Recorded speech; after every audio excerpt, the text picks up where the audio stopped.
বিসমিল্লাহির রহমানির রহিম।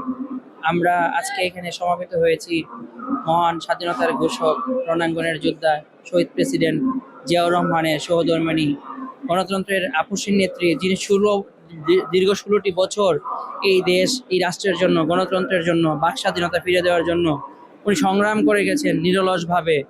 আজকে ওনার সমাধি দেওয়ার জন্য আমরা জানাজায় উপস্থিত হয়েছি। উনি গতকাল দুনিয়ার মায়া ত্যাগ করে পরপারে পাড়ি জমান।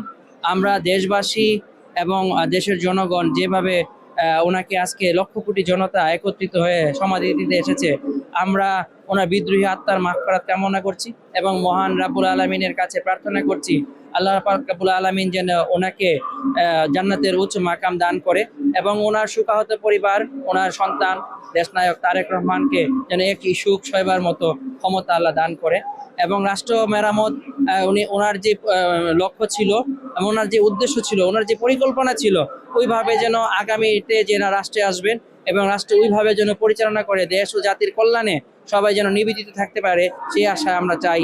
আমরা দেশের জনগণ চাই যে দেশটা সুন্দরভাবে থাকুক, মানুষ বাক স্বাধীনতাভাবে উন্মুক্তভাবে বাতাস নিয়ে মানুষ মন খুলে কথা বলতে পারে। আমরা আজকে সবাই সমবেত হয়ে ওনার বিদ্রোহী আত্মার মাগফিরাত কামনা করছি এবং ওনাকে আল্লাহ জান্নাতের উচ্চ মাকাম দান করুক সেই প্রত্যাশা করছি। আমার হোম টাউন ব্রাহ্মণবাড়িয়া, আমার ব্রাহ্মণবাড়িয়া সদর থেকে এসেছি।